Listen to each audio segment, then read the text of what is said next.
Үзэгчдээ манай өнөөдрийн зочноор улсын их хурлын даргасан Цандаа хүүгийн инх болд оролцож байна. Танд орой минь хүргэе. Орой минь. За тэгэхээр 2014 оны 7 сарын 1-ний улсын их хурлын 54-р тогтоолоор цагаан суургын ордод төр хувь эзэмших шаардлагагүй гэсэн ийм шийдвэр гарсан байна те. Тухайн үед яагаад ийм шийдвэр гарав гэдгээс ус яриагаа хэлье. Улсын их хурлын тогтоолоор цагаан суургын ордыг МАК компанид өгөөгүй.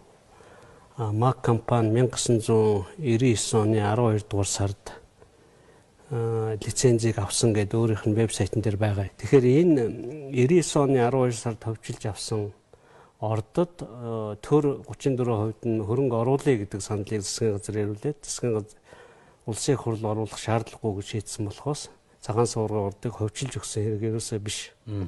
Тэгээ ерөнхий сайд оюун эрдэнэ бас буруу яриад илээ. Тэгэхээр энэ орд хувийн болдог бол 1999 оны 12 дугаар сард. Энэ үед 97 онд ашиг нутмлын хууль гараад 97 оны ашиг нутмлын хуулиар цагаан суургийг ховд өгөх ёсгүй одоо 4-р зүйлийн 3 дээр хүчин төгөлдөр байгаа лицензээр олгоцсон талбарт өгөх ёсгүй байсныг тухайн үеийн одоо ашиг нутмлын газрын дарга энэ дугуурын жаргал сайхан гэдэг хүн албан тушаалаа ашиглан одоо нэмтаашрт өгсөн байдаг. Хоосон газар гэж үзээд.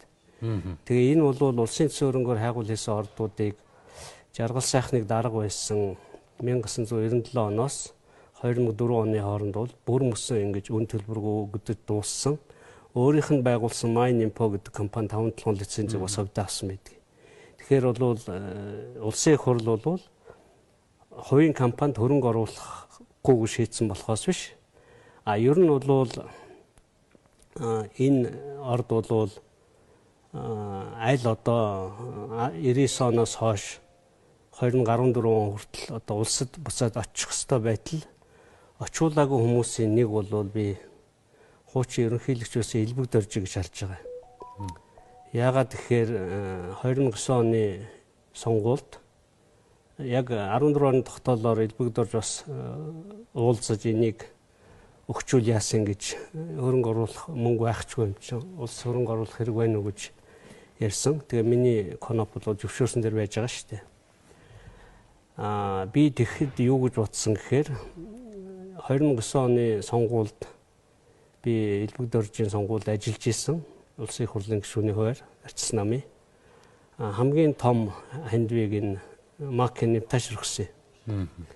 Би өөрөө тэр бэлэн мөнгийг авчиж зөөж исэн үед бол мэдж байгаа л да. Тэгээ 14 онд элбэг дөржийг гуйхт нь за энэ 9 оны сонгуульд авсан өөрөө төлж байгаа юм байна гэж. Өөрөө төлж байгаа гэдэг би ашлтанд хэлж байгаа шүү.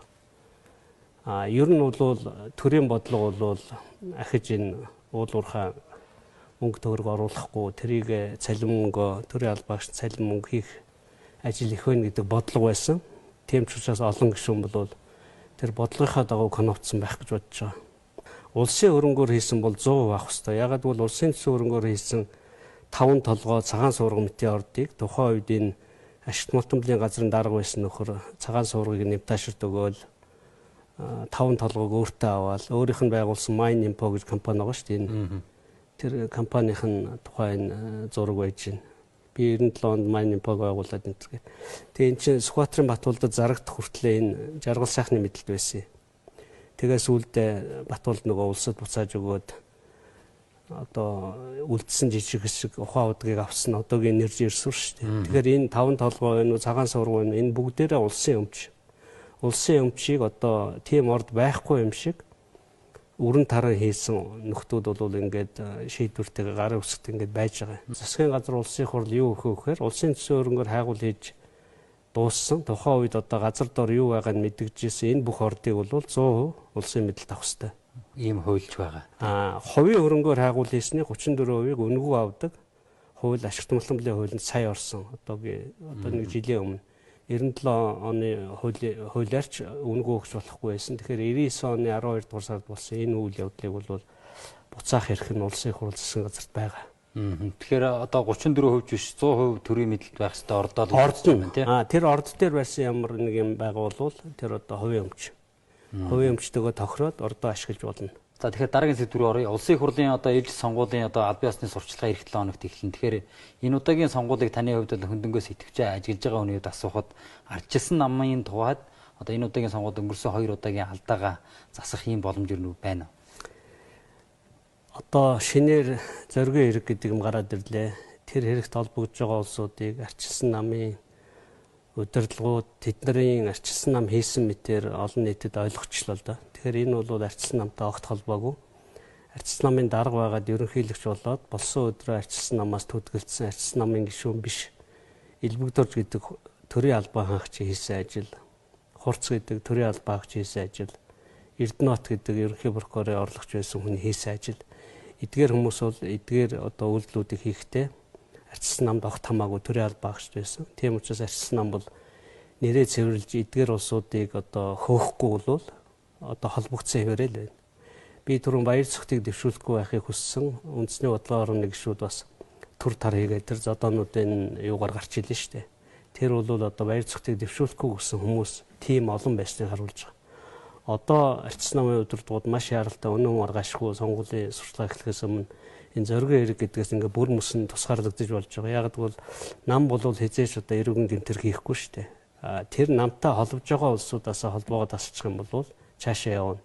Энэ улсууч гэсэн энэ хэрэгт холбогдлогоогүй шүүхээр тогтголоод буцаад гишүүн болж болно. Тэгэхээр энэ нэг 26 жил учрын олоогүй хэргийг бид нар одоо сонгуулийн 18 хоногт бичвэр нь болох ямар ч боломжгүй шүү дээ. Тийм учраас хамгийн зөв арга бол эдгээр хүмүүсийн эдгээр үйлдэлүүд нь ардчилсан намтай хууль зүйн хувьд огт хамаагүй байх үед буюу төрийн албан хаагч байх үед нь хийгдсэн байна.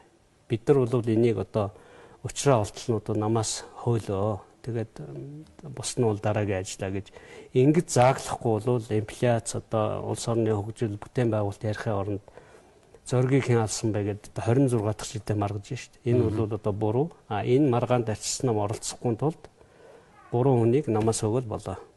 Би энэ залуучуудыг амжилт олно гэж итгэж байна. Хэрвээ одоо баяр цогтыг хөөсөн шигээ нэр дэвшүүлээгүй шигээ эдгээр гурван хүнийг хөөхгүй бол сонгуулийн үр дүн бас баргар байгаа шүү дээ.